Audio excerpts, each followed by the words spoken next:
మన ప్రభువును రక్షకుడైన యేసుక్రీస్తు పరిశుద్ధ నామములో ఈ ఉదయకాల సమయమందు దేవుడు మనందరినీ కూడా ఇంతవరకు తన కృపలో బలపరుస్తూ నడిపించి కీర్తించటంలోనూ ప్రార్థించటంలోనూ దేవుడు చేసిన ఆయన నడిపింపును బట్టి దేవుడికి నిండు వందనాలు సమర్పిస్తూ ఇది ఉదయకాల సమయంలో ప్రభువులో ఎదుగుచూ ఆయనను హత్తుకుంటూ విశ్వాసంలో బలపడుతున్న సంఘమంతటికి కూడా మన ప్రభువును రక్షకుడైన యేసుక్రీస్తు పరిశుద్ధ నామంలో మీ అందరికీ శుభములు తెలియజేస్తూ ప్రభు మీకు తోడయ్యుండును గాక.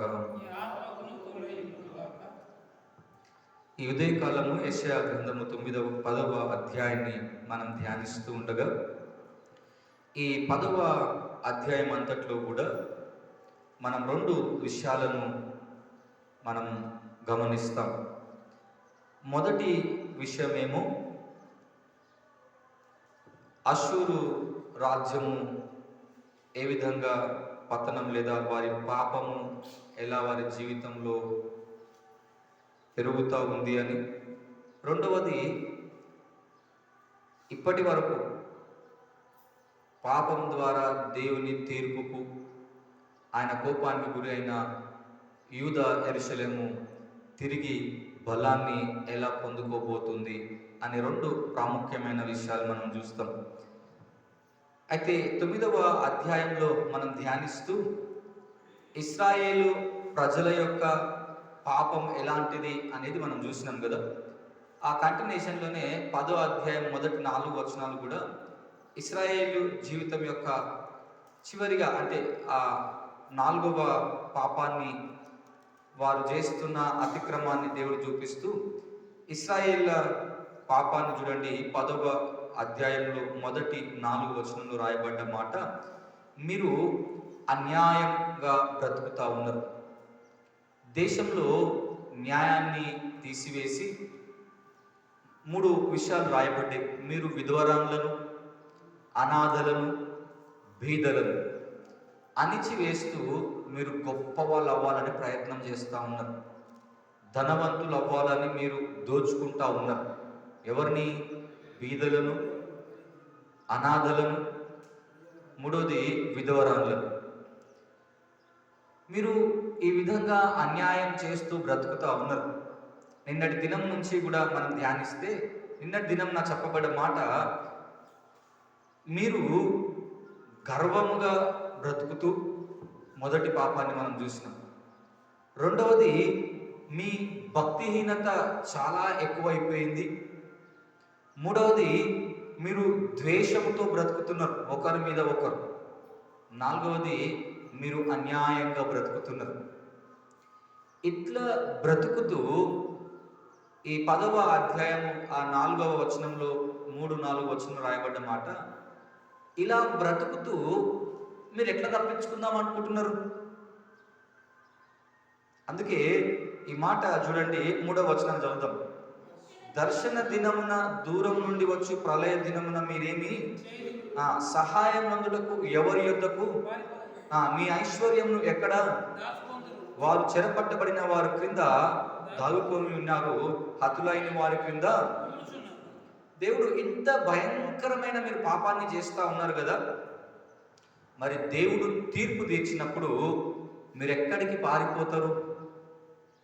ఆ దినమున ఎవరు మిమ్మల్ని తప్పిస్తారు? ఆ దినాన మీ డబ్బు మీకు సహాయం చేస్తుందా?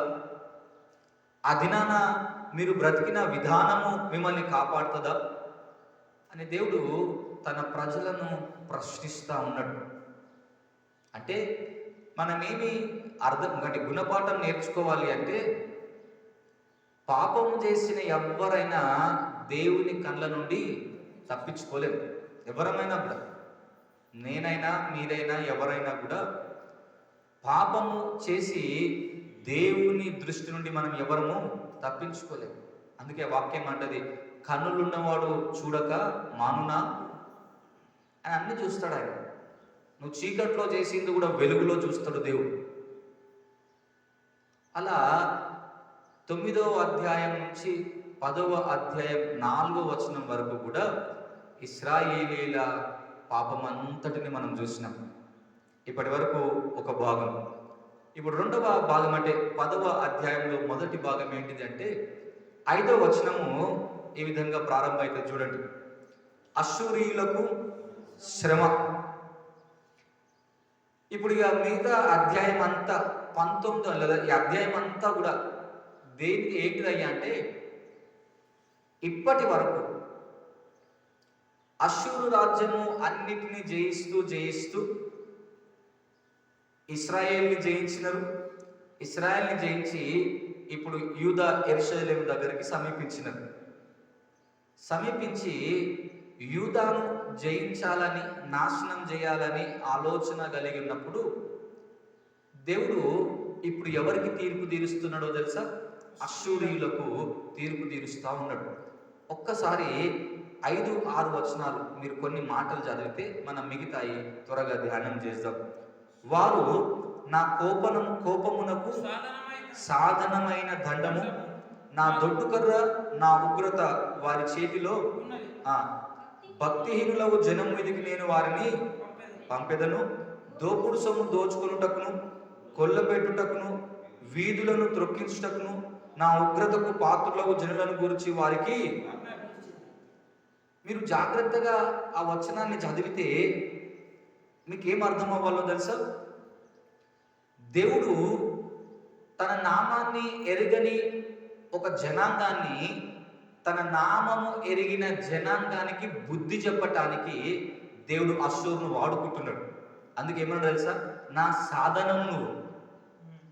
వారు నమ్మినా నమ్మకపోయినా, వారికి అర్థమైనా అర్థం కాకపోయినా ఈ రాజ్యాలన్నీ జయించుకుంటూ రావటానికి కారణం ఏంటయ్యా అంటే దేవుడు ఇప్పుడు ఎవరి పక్షాన వహించినాడు అంటే అశ్షూరు రాజు పక్షాన వహించి తన ప్రజలకు బుద్ధి చెప్పటానికి రాయబడ్డ మాటలు ఏంటో తెలుసా? అతడు నాకు సాధనం, మొదటి మాట. రెండో మాట, నా దొడ్డుకర్ర నేను అతని చేతిలో పెట్టిన, నా ఉగ్రతకు తీర్చటానికి అతడు నాకు సాధనం.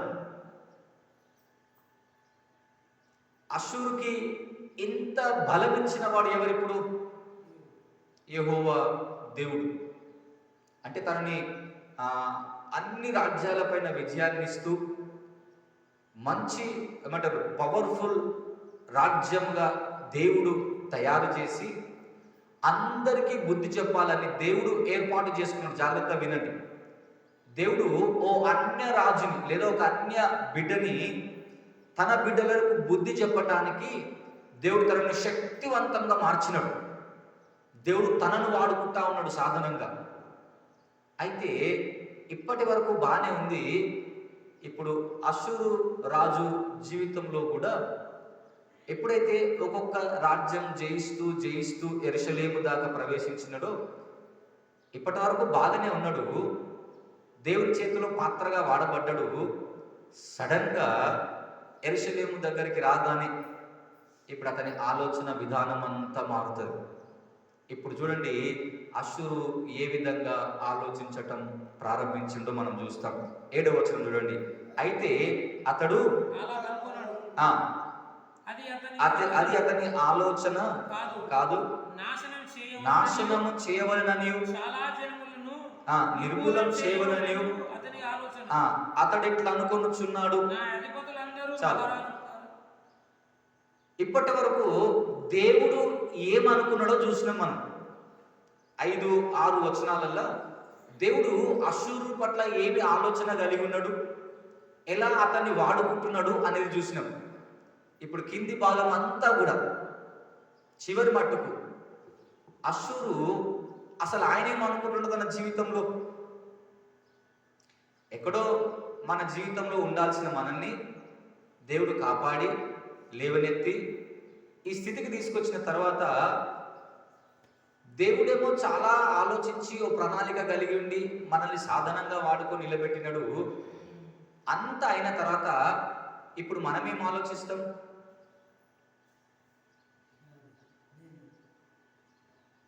ఇప్పుడు మనమేమి ఊహిస్తా ఉన్నాం మన జీవితం గురించి? ఇప్పుడు అశ్షూరుడు ఏమో తెలుసా? అతడు ఏమని ఆలోచిస్తుండో తెలుసా?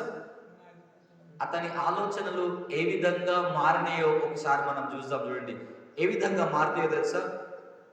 8 నుంచి 16 వచనంలో 15 వచనంల వరకు అతని జీవితంలో ఎలాంటి మార్పు వచ్చిందో చూస్తాం మనం. ఏం మార్పు తెలుసా? మొదటిది ఆయన అనుకుంటాడు, నా సైన్యము ఇతర రాజ్య సైన్యములన్నిటికంటే గొప్పది కదా. అంటే నేను ఎందుకు జయించిన ఈ రాజ్యాలను అంటే నాకున్న సైన్యము చాలా గొప్పది, చాలా బలవంతమైన సైన్యం. అందుకే నా సైన్యము రాజు లాంటి వారు కాదా అన్నాడు ఆయన ప్రారంభిస్తూనే. నాకు గొప్ప సైన్యం ఉంది, అందుకు నేను జయించిన. ఇది మొదటి విషయం.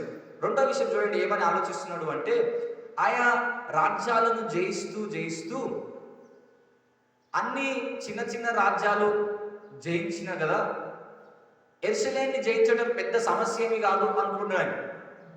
ఎందుకో తెలుసా? మీరు కిందికి చదివితే, విగ్రహములను పూజించు రాజ్యములు నా చేతికి చిక్కినవి, వాటి విగ్రహములు యెరూషలేము షోమ్రోనుల విగ్రహముల కంటే ఎక్కువైనవి కదా. షోమ్రోనుకును దాని విగ్రహములకును నేను చేసినట్లు యెరూషలేమునకును దాని విగ్రహములకును చేయకపోదునా? ఏమనుకుంటుండో తెలుసా? ప్రజలు దేవుడిని విడిచిపెట్టి ఉన్నత స్థలంలో బలులు అర్పిస్తూ విగ్రహారాధన చేస్తూ ఉన్నారు. అయితే చాలా అన్య రాజ్యాలను జయిస్తూ జయిస్తూ జయిస్తూ యెరూషలేము దాకా వచ్చి ఏమనుకున్నాడంటే, యెరూషలేములో ఉన్న దేవతలు విగ్రహాల కంటే నేను జయించిన రాజ్యాల్లో ఇంకా ఎక్కువ విగ్రహాలు ఉండే. నేను జయించిన రాజ్యాల్లో ఇంకా చాలా ఎక్కువ విగ్రహాలు పూజ చేసినారు, ఇట్లా చాలా తక్కువ ఉన్నాయి. అయితే అన్ని జయించిన నాకు ఇది జయించడం పెద్ద. ఇంకో మాటలో చెప్పాలి అంటే, అంతమంది దేవుళ్ళే వారి దేశాన్ని రక్షించలేకపోయినారు, వీళ్ళ దాంట్లో ఎంతమంది ఉన్నారు? కొందరే ఉన్నారు. వారు ఈ దేశాన్ని నా చేతుల్లో నుండి రక్షించగలరా? అది ఆయన ఆలోచనలోకి వచ్చిన విధానం. అంటే ఆయన ఎవరిని సవాల్ చేస్తుండో తెలుసా? ఇప్పుడు ఎవరైతే తనను సాధనంగా చేసుకున్నాడో ఇప్పుడు ఆయనకే సవాల్ విసురుతున్నాడు. ఏమని అంటే, నన్ను ఓడించే అంత సైన్యం బలం యెరూషలేములో ఉన్న దేవునికి ఉందా? అలెగ్జాండర్, నేను ఎవరో చెప్తా ఉంటే విన్నా, చదవలేదు కానీ, అలెగ్జాండర్ ఒకరోజు ఈ విధంగా సవాల్ చేసిందంట. అన్ని రాజ్యాలను జయిస్తూ జయిస్తూ నీళ్ళ ముందు కూడా నిలబడి అన్నాడంట, ఒకవేళ మీకు సైన్యం ఉంటే నా మీదకి యుద్ధానికి రండి, జయించే మీకు శక్తి ఉందో లేదో చూద్దాం అన్నాడంట. సముద్రం ఒడ్డున నిలబడి. అంటే చాలా శక్తివంతమైన సైన్యాన్ని ఎప్పుడైతే సమకూర్చుకొని కొన్ని రాజ్యాలను జయించిండో, ఇక జీవితంలో ఏమి ప్రవేశించింది అంటే, ఇక మనకంటే మించినోడు ఎవరు లేరు.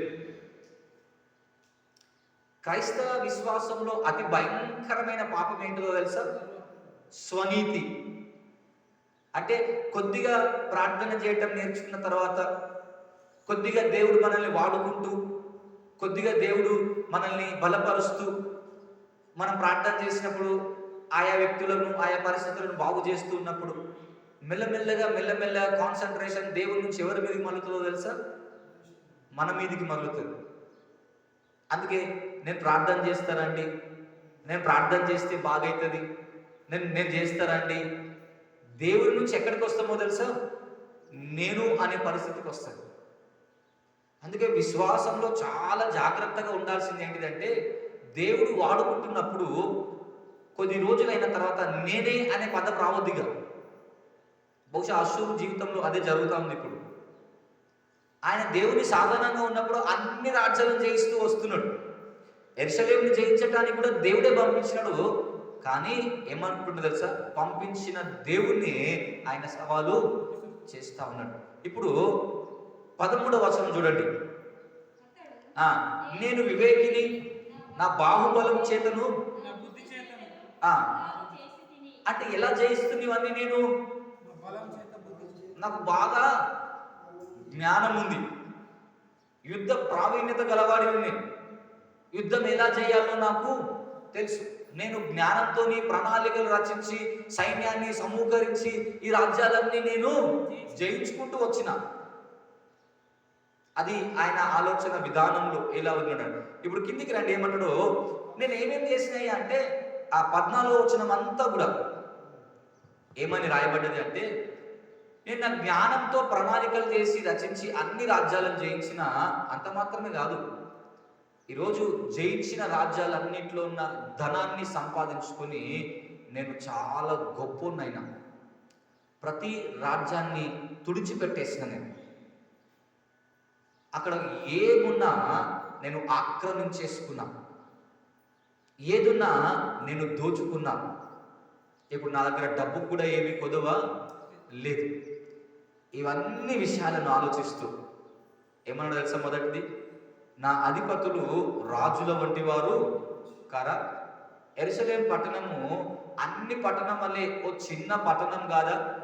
రెండోది, మూడోది, అది అనుకున్న మాట, ఇన్ని దేవతలు రక్షించలేరు కానీ యెరూషలేములో ఉన్న దేవుడు నా నుంచి యెరూషలేముని కాపాడుతాడా అని అనుకుంటున్న మాటలు. అక్కడ నుంచి కిందికి వచ్చి నా బుద్ధి, నా జ్ఞానం కదా ఎంత నాకు విజయాన్ని ఇచ్చింది. ఐదోది అంటా ఉన్నాడు, ఇంత చేసి నేను చాలా ఐశ్వర్యవంతున్నై గొప్పవాడినైనా.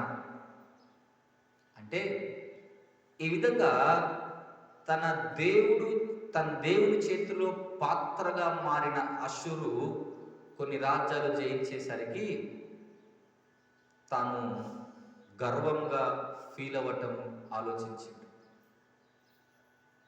ఆ గర్వాన్ని ఏ విధంగా చెప్పబడింది అంటే, ఇప్పుడు చూడండి 15వ వచనంలో, గొడ్డలి తనతో నరుకువాన్ని చూచి అతిశయపడున, రంపము తమతో కోయివాని మీద పొగడుకొనున, కొల తన్నెత్తు వానిని ఆడించినట్లును, దండము కర్రకాని వాణ్ణి ఎత్తినట్లు ఉండును కదా.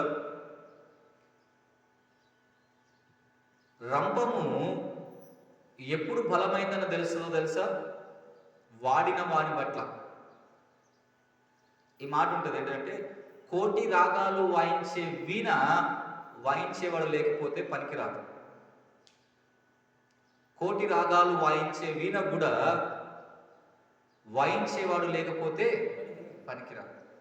ఇప్పుడు దేవుడు ఏమని అడుగుతా ఉన్నాడంటే, సరే నీకు బలం ఉండొచ్చు, నువ్వు డబ్బు ఉండొచ్చు, నువ్వు చాలా రాజ్యాలను జయించి ఉండొచ్చు, అన్నీ చేసినావు, కానీ ఇవన్నిటిని అనుగ్రహించింది ఎవరో తెలుసా?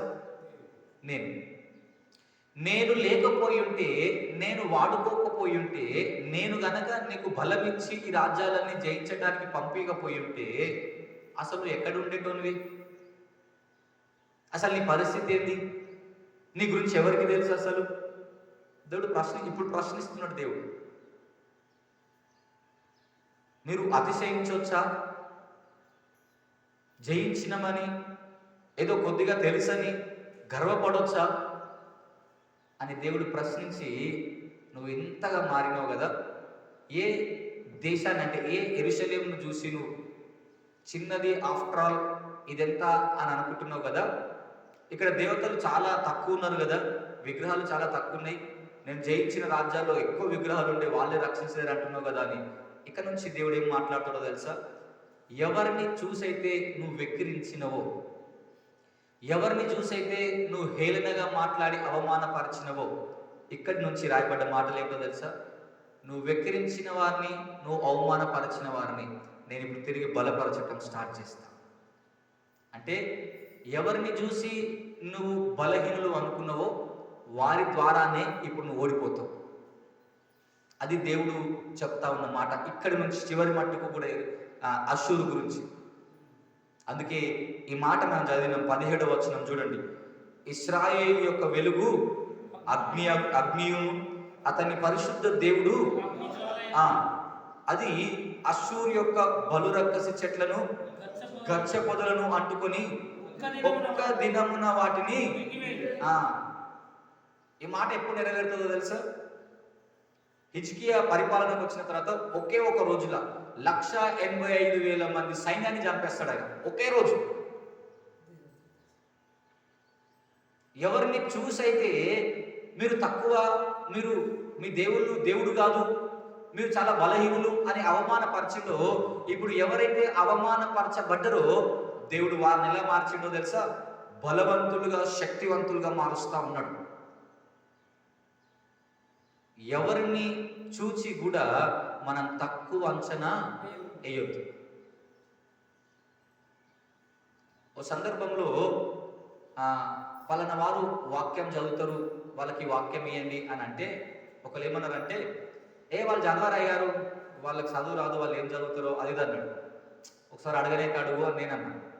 అయిపోయి అడిగితే ఆమె, నేను చదువుతా అయ్యారు బైబిల్ అన్నది. అంటే ఏం అర్థం చేసుకోవాలి? ఇప్పుడు చూసి మనం హేళనగా మాట్లాడొద్దు. పై రూపాన్ని చూసి లేదా వారు ఉంటున్న పరిస్థితిని చూసి, వారు ఉంటున్న విధాన పరిస్థితులను గమనించి మనం తక్కువ అంచనా వేయొద్దు.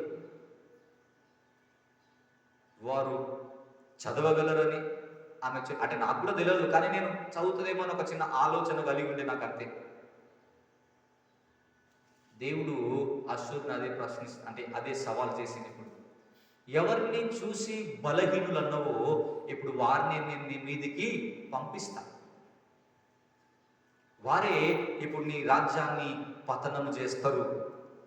ఆ ప్రజలే నీ జీవితంలో ఎప్పుడు ఎరుగని ఓటమిని నువ్వు ఈరోజు ఎదురు చూస్తావు. అది మొదటి విషయం. రెండవ విషయము, తన ప్రజల గురించి మాట్లాడుతూ ఏమంటారో తెలుసా?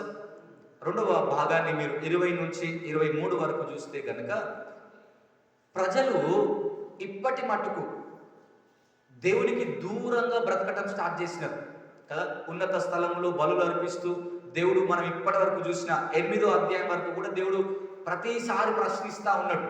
ఆహాజు రాజు పరిపాలన మట్టుకు కూడా మీరు ఇంకా ఎందుకు గర్వంగా నాకు దూరంగా బ్రతుకుతున్నారు, అన్ని ఆచారాలను ఎందుకు పాటిస్తా ఉన్నారు అని దేవుడు ప్రశ్నించి వారి మీదకి ఎప్పుడైతే తీర్పు పంపించినాడో, మిగిలిన జనాంగం గురించి అంటే శేషం గురించి రాయబడ్డ మాట ఏంటో తెలుసా?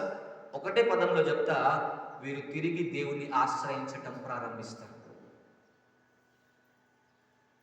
అదే వచనం, ఆ ఒక్క వచనాన్ని నేను మీకు చదివిపిస్తాను. చూడండి, 20వ వచనం చూడండి.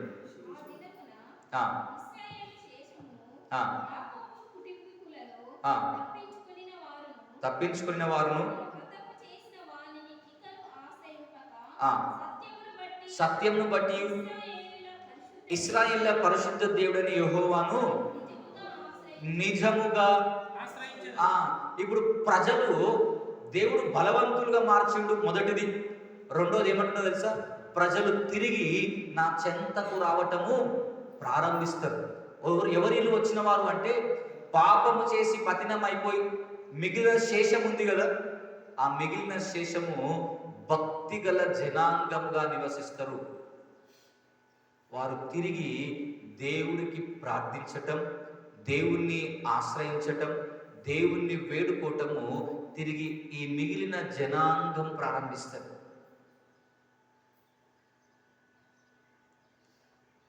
భారతదేశ పరిస్థితుల్లో ప్రస్తుతం చాలా అంటే ఆయా విధాలుగా శ్రమలు, కష్టాలు అనుభవిస్తూ ఉన్నప్పుడు ఒక సేవకుడు ఒక డిస్కషన్లో అన్నమాట, కష్టాలు వస్తాయి, అన్నీ వస్తాయి, కానీ ఒకటి గుర్తుపెట్టుకోవాలి. ఏంటో తెలుసా? సంఘం సంపూర్ణంగా ఎప్పటికీ నాశనం కాదు, శేషం మిగులుతుంది. ఆ శేషం నుంచి దేవుడు దిగి మళ్ళా దేశాన్ని రగిలిస్తాడు అన్నాడు సేవకుడు. అంటే అందరూ పొట్టంతా కొట్టుకుపోతుంది, ధాన్యం కొంచెం మిగులుతుంది. ఆ కొంచెం ధాన్యం నుంచి మళ్ళీ సంఘం బలపడటం స్టార్ట్ అవుతుంది. కాబట్టి సంఘం సంపూర్ణంగా ఎప్పుడు నాశనం అయితే కాదు. దేవుడు అంటే తన గురించి భక్తి గల వారిని దేవుడు కాపాడుకుంటూ వస్తాడు. ఇశ్రాయేల్ జీవితంలో మీరు ఏలియా కాలంలో ఆలోచిస్తే గనక, ఆహాబు రాజు యెజబేలు రాణి పరిపాలిస్తున్నప్పుడు ఏలియా ఏమని ప్రార్థన చేసింది? దేవా, అందరినీ చంపేసింది దేవా యెజబేలు రాణి, నేను ఒక్కరినే మిగిలిన్నా, నన్ను కూడా చంపాలనుకుంటుంది దేవా, ఇక నేను బ్రతకడం వేస్ట్, ఆమె చేతిలో చావటం కన్నా నీ చేతిలో చావటం బెస్ట్ అయ్యా, నన్ను చంపేయి అని ప్రార్థన చేస్తే దేవుడు అప్పుడు ఏం మాట్లాడతాడో తెలుసా? ఏలియా, నువ్వు ఒక్కనివి మిగిలినవి అనుకోకు, నేను శేషాన్ని కాపాడుకుంటూ వచ్చిన. ఆ శేషాన్ని కాపాడింది ఎవరో తెలుసా? రాజు దగ్గర పనిచేసిన ఆ వ్యక్తి ఏమంటాడు ఎలియాతో మాట్లాడుతూ, అయ్యా నేను 50 మందిని 100 మందిని గృహలో దాపెట్టి రోజు భోజనం పెట్టి కాపాడినయ్యా అంటే, భక్తి గలవారు ఇంకా మిగిలే ఉన్నారు. రాజు అందరినీ ఏం చంపేయలేకపోయిండు. అంటే దేవుడు ప్రతిసారి ఎవరిని కాపాడుకుంటూ వస్తుండో తెలుసా? భక్తి గల జనాంగాన్ని కాపాడుకుంటూ వస్తున్నాడు. ఆ మిగిలిన కొంచెం జనాంగమే మళ్ళా తిరిగి ఓ గొప్ప రాజ్యంగా, సైన్యంగా మారేటట్టు చేస్తా ఉన్నాడు ప్రతిసారి దేవుడు. ఇక్కడ కూడా అవే మాటలు వినబడుతున్నాయి మనకి.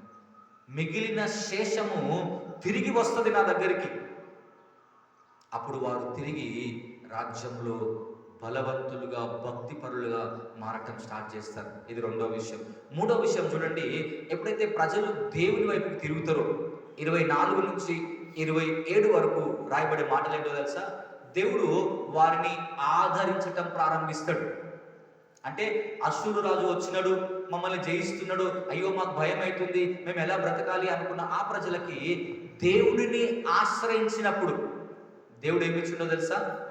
నెమ్మదినిస్తాడు వాళ్ళకి. ఆ మాటలు కనబడతాయి, మీరు ఇంటికి పోయినాక చదవండి, సమయాన్ని బట్టి నేను త్వరగా చెప్తా ఉన్నాను.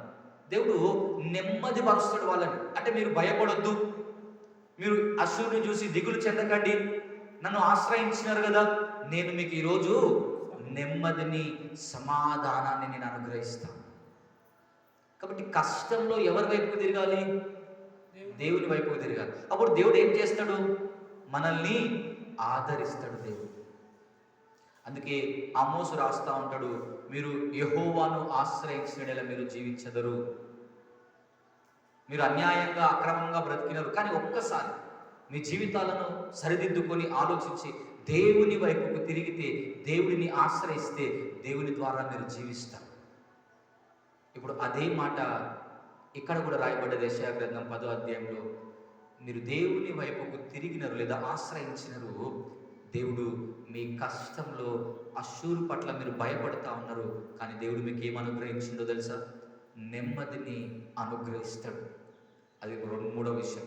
చివరి విషయము మనం 28 నుంచి చదివితే, అశ్షూరీయులు పరిగెత్తుకుంటూ అంటే జయిస్తూ, యుద్ధాన్ని జయిస్తూ ఎక్కడ దాకా వచ్చినారు అంటే, ఇప్పుడు 12వ వచనం చూడండి ఏమని రాయబడ్డదో. సరే 32వ వచనం, ఈ దినమే దండు నోబులో దిగును, ఈ దినమే సియోను కుమారి పర్వతమును యెరూషలేము కొండ మీద వారు తమ చెయ్యి ఆడించుదురు. అంటే ఎక్కడ దాకా వచ్చాడు? జయించుకుంటూ ఇప్పుడు యెరూషలేము దాకా వచ్చేసినాడు. అంటే ఇశ్రాయేల్ని కూడా ఆయన జయించేసి యెరూషలేము, యూదా దాకా వచ్చినాడు. అందుకే ఆ సైన్యాన్ని చూసి భయపడతా ఉంటే మీది భాగంలో చదివినాము, అశ్షూరుని చూసి మీరు భయపడకండి. అతని సైన్యాన్ని చూసి, అతనికి ఐగుప్తు వలె గొప్ప సైన్యం ఉన్నా నేను మీకు అండ, నేను మీకు తోడు.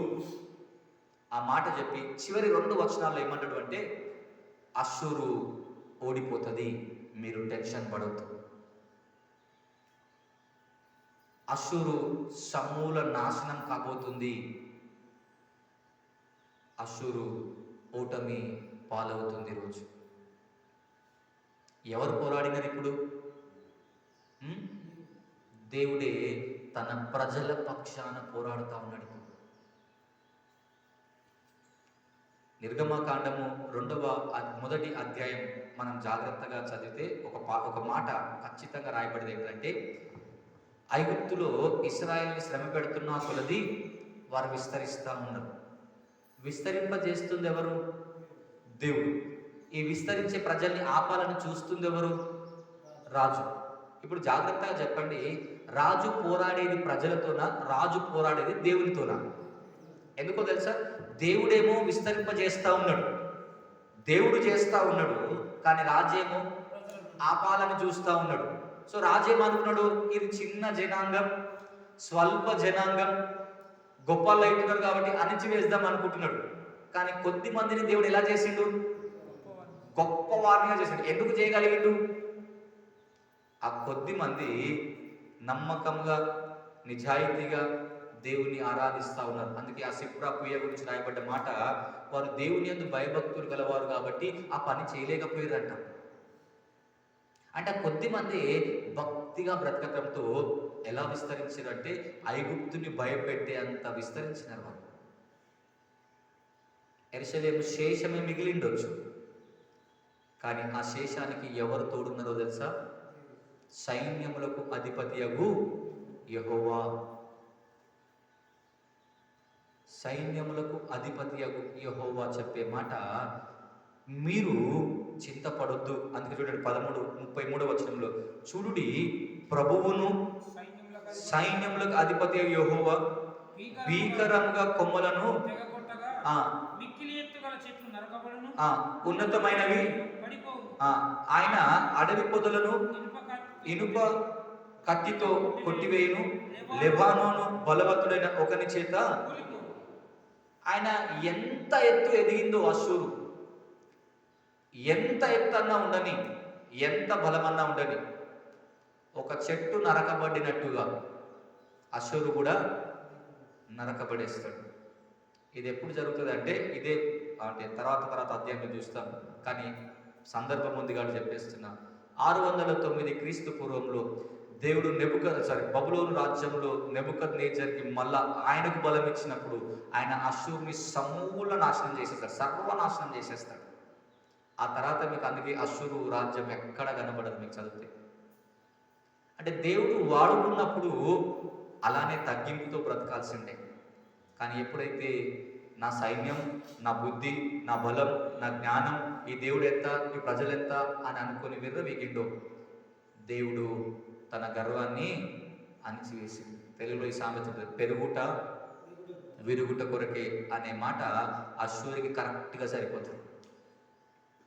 మరి మనందరం కూడా ఈ ఉదయకాలం నేర్చుకునే గుణపాఠం ఏమిటి అంటే, దేవుడు మనల్ని వాడుకుంటూ ఉన్నప్పుడు ఏ కోశాన కూడా గర్వాన్ని రానియొద్దు. గుర్తుపెట్టుకోండి, అది రోజు పోరాడే మన విశ్వాస యాత్రలో ప్రాముఖ్యమైనది.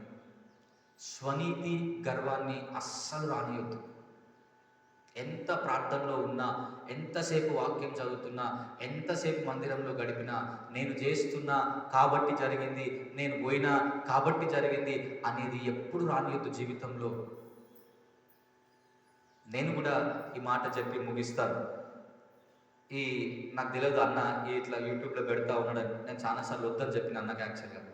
కానీ అన్న లేదయ్య గారు వినాలి, వింటారు చాలామంది అంటే నేను మనసులో అనుకున్న చాలాసార్లు, నేను చెప్తే ఎవడింటాడు అసలు, సంఘం మీరంటే తప్పదు కాబట్టి అని అనుకో. నేను అన్న రోజు లింక్ పంపించిన, ఏ రోజు ఓపెన్ చేయాలి ఇప్పటిదాకా లింక్. నా మనసులో ఇప్పటికి కూడా ఏం అంటే మొన్నటి వరకు ఏం ఆలోచన అంటే, మాట 2-3 చూస్తారేమో, అంతకంటే ఎక్కువ చూడరు. నేను అస్సలు ఊహించకుండా ఎందుకో అసలు మొన్న 2 రోజుల క్రితం అసలు ఎవరు చూస్తున్నారు ఈ వీడియో, రోజు పెడుతున్నాడు, పాపం ఎంత ప్రయాసపడుతున్నాడు, ఎడిట్ చేసి ఇవన్నీ చేస్తున్నాడు కదా, ఎవరు పెడుతున్నారు, ఎవరు చూస్తున్నారు చూద్దామని ఒక వీడియో ఏదో ఓపెన్ చేసిన. ఏదో వీడియో ఓపెన్ చేస్తే అందులో 120 మంది చూసినారు. నాకు మైండ్ ఒకటేసారి షాక్కి గురైనాను. ఎంతమంది ఎవరు చూసినారు అసలు? యూట్యూబ్లో ఏదైనా వీడియో వస్తే యాడ్ వేయాలంటే చాలా వ్యూస్ రావాలి.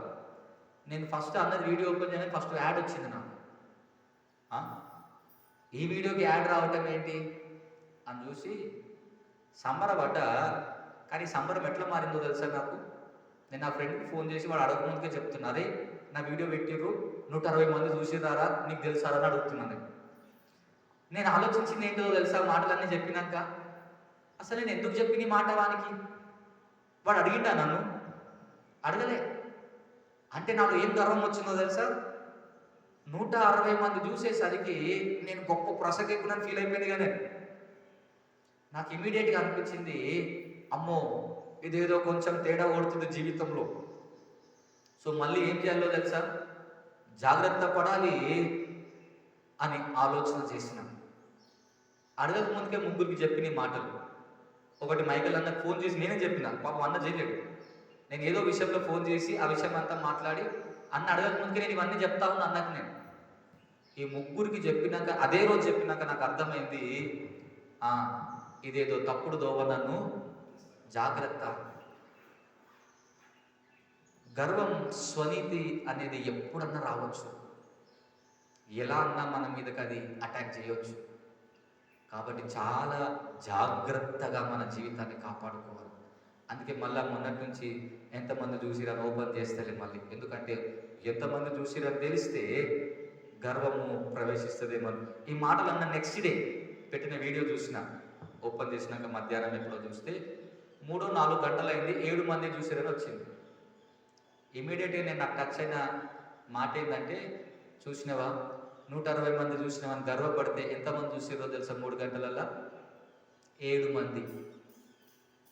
అనిపించింది, దేవా సాలిగా పడ్డదాడికి ఇంకా ఎక్కువ దిగజారక ముందే నన్ను సరి చేయని. అంటే నేను గొప్ప కోసం చెప్తలే, గర్వం ఎట్లన్నా కూడా రావచ్చు అనడానికి చెప్తున్న ఈ మాట అంతే. నేను ఎలా అన్నా ఎందుకంటే కొంచెం ఎదిగేసరికి, కొంచెం తెలిసేసరికి మనం ఎదగటం, మన ఆలోచన మారటం సాధ్యపడుతుంది. అది అష్షూరు జీవితంలో జరిగింది, రాజైన సౌలు జీవితంలో జరిగింది, చాలామంది జీవితంలో జరిగినాయి ఇవన్నీ. కాబట్టి జాగ్రత్తగా ఉందాం. తగ్గింపు ఎంత ఉంటే దేవుడు హెచ్చిస్తాడు, మనం హెచ్చించబడిన అవసరం ఏమీ ఉండదు. కాబట్టి అష్షూరును బట్టి మనం నేర్చుకునే గుణపాఠం, గర్వపడ్డడు నాశనమైండు, బలహీన ప్రజల్ని దేవుడు తిరిగి లేవనెత్తి అష్షూరుని పతనం చేసిండు. అది 10వ అధ్యాయం యొక్క ధ్యానం. ఈ ఉదయకాలం ఈ మాటలు విన్న మనం కూడా, మొదటిదేమో పాపం చేసిన వారిని దేవుడు ప్రశ్నించినాడు, మీరు తప్పించుకుంటారా, మీకు సాధ్యమేనా అని మొదటిది. రెండవది, అష్షూరు రాజ్యంలో మీరు గర్వానికి లోనైనారు, మీరు జాగ్రత్త, మీరు పతనమైపోతున్నారు. బలహీనులు దేవుణ్ణి ఆశ్రయించినారు, వారు తిరిగి బలవంతులుగా మార్చబడ్డారు. మనం పాపం చేస్తే తప్పించుకోలేమని, గర్వంగా ఉంటే పడిపోతామని, దేవుని ఆశ్రయిస్తే బలవంతులమవుతామని గుర్తెరిగి ఆయనలో బలపట్టకు ఆయన కృపా సన్నిధి మనకు తోడై ఉండి నడిపించును కాక. తలలు వంచి ప్రార్థన చేస్తాం. మా దేవా, మా ప్రభువా, పరిశుద్ధుడా, కృపగల దేవా, మీకు నిండు వందనాలు చెల్లిస్తూ ఈ ఉదయకాలం దేవా, ఇశ్రాయేలు పాపము చేస్తూ దేవా మీకు విరుద్ధంగా బ్రతుకుతున్నప్పుడు మీరు అడిగిన మాట, ఆ దినంన మీరు తప్పించుకుందురా, మీ డబ్బు మిమ్మల్ని కాపాడుతుందా అని ప్రశ్నించిన అష్షూరు, నీకు శ్రమ, నేను నిన్ను సాధనంగా వాడుకొని నా దండము, నా దొడ్డు కర్ర నీ చేతిలో పెట్టి నాకు పాత్రగా వాడుకుంటూ ఉంటే నీవు నీ ఆలోచన విధానం మానుకొని ఇది నీ సొంత జ్ఞానమని, సొంత బలమని విరవేగి నా ప్రజల మీదకి నాశనం చేయాలని నువ్వు తిరిగి వచ్చావు. కానీ వాక్యం అంటా ఉంది, శేషము తిరిగి బలవంతంగా మారి అష్షూరుని పడగొట్టింది అని. కారణం, ప్రజలు ఎప్పుడైతే దేవుడిని ఆశ్రయించారో బలహీనులు బలవంతులుగా మార్చబడ్డారు. దేవుడు సైన్యములకు అధిపతి యెహోవా యూదా యెరూషలేము పక్షంగా ఉండి అష్షూరుని నాశనం చేశాడు. దేవా, ఈ మాటలన్నింటినీ బట్టి మీకు వందనాలు చెల్లిస్తూ ఈ దినం ఉదయకాల సమయం ఈ మాటలు విన్న మేమందరం కూడా మీ అందు విశ్వాసంలో బలపడుతూ మీకు మహిమకరంగా బ్రతకటానికి మీ కృప అనుగ్రహిస్తూ తగ్గింపు మనస్సును కలిగి జీవించడానికి మీరే తోడుగా ఉండి దీవించమని యేసు నామంలో ప్రార్థిస్తున్నాము తండ్రి, ఆమేన్. పరలోకమందున్న మా తండ్రి, నీ నామం పరిశుద్ధపరచబడును గాక, నీ రాజ్యం వచ్చును గాక, నీ చిత్తం పరలోకమందు నెరవేరుచున్నట్లు భూమి యందు నెరవేరును గాక. మా అనుదిన ఆహారం నేడు మాకు దయచేయము, మా ఇంట్లో అపరాధం చేసిన వారిని మేము క్షమించిన ప్రకారం మా అపరాధములను క్షమించు, మమ్మల్ని శోధనలోనికి లేక దుష్టుని నుండి తప్పించు. ఎందుకనగా రాజ్యం, శక్తి, మహిమ నిరంతరము నీవై ఉన్నవి. ఆమేన్. మన పరమ తండ్రైన దేవుని ప్రేమ, లోకరక్షకుడైన యేసుక్రీస్తు ప్రభుల వారి కృప, పరిశుద్ధాత్మ దేవుని అన్యోన్య సహవాసం, సకల ఆశీర్వాదము, దేవుడిని ఆశ్రయిస్తూ దేవుని రెక్కల కింద బ్రతుకుతూ ఆయన ద్వారా జీవించి బలవంతులమౌటకు ఆయన కృపా సన్నిధి మనందరికీ తోడై నడిపించును కాక. ఆమేన్.